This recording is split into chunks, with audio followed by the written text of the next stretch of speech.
ကျက်သွန်ပြူနေခြင်းကိုဓာပြရိုက်နှုတ်နှုတ်စဉ်ပဇွန်တွေကိုခေါင်းနဲ့အခွန်နဲ့ခွာအခွန်နဲ့ခေါင်းနဲ့ကိုအိုးစလုံးနဲ့ထည့်ရလာတဲ့အခွန်တွေကိုဂျင်းထည့်ပြီးတော့လှော်ပြီးအခွန်တွေမှုေးလာပြီးဆိုတော့မှကြာစံချက်ချက်ဖို့ရေလိုတလောက်ထည့်ပြီးတော့ပုတ်ပွက်ဆူအောင်တည်ထားပေးမှာပဲဖြစ်ပါတယ်။အိုးကပုတ်ပွက်ဆူလာပြီဆိုရင်တော့အခွန်တွေကိုစစ်ထုတ်လိုက်ပြီးတော့အရေးသီးသတ်မယ်ယူမှာပေါ့နော်။ပြီးရင်တော့ကျွန်တော်ကအိုးထဲမှာစီထည့်ကျက်သွန်နေစီသက်ပြီးရင်ကျက်သွန်ဖြူနေခြင်းကိုစီသက်ပြီးရင်စနွေးမုံနည်းနည်းနဲ့ငရုတ်သီးအစိမ့်မုံနည်းနည်းပါထည့်ပြီးစီတက်ပေးလိုက်မယ်ပြီးတော့မှခွာထားတဲ့ပဇွန်ကိုယ်တည်းကြီးပဲကိုပဲထည့်ပြီးတော့ချက်ပေးလိုက်ပါမယ်ဒီမှာကတော့ကျွန်တော်ကအရသာအနေနဲ့ငားငံပြားကြီးကောင်းကောင်းတစ်မျိုးတည်းသာသုံးပြီးတော့ကျွန်တော်ချက်လိုက်ပါတယ်ပဇွန်လေးတွေကျက်သွားအောင်ရေထည့်ပြီးတော့ခဏလေးအုပ်ထားပဇွန်ကျက်သွားပြီဆိုတာနဲ့ပဇွန်တွေကိုဆဲ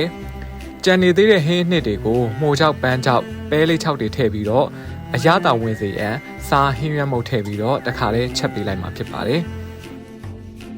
ပြီးရင်တော့ပုတ်ပွက်ဆူနေတဲ့ပဇွန်ဟင်းရည်အိုးတဲ့ကိုချက်ထားတဲ့မိုးကြောက်ပန်းကြောက်ပဲလေး6တွေကိုထည့်ခဏလေးတည်ပြီးတော့ဟင်းရည်ကြသည့်ထိတည်ပေးလိုက်ပါမယ်ပုတ်ပွက်ဆူလာပြီဆိုတော့မှ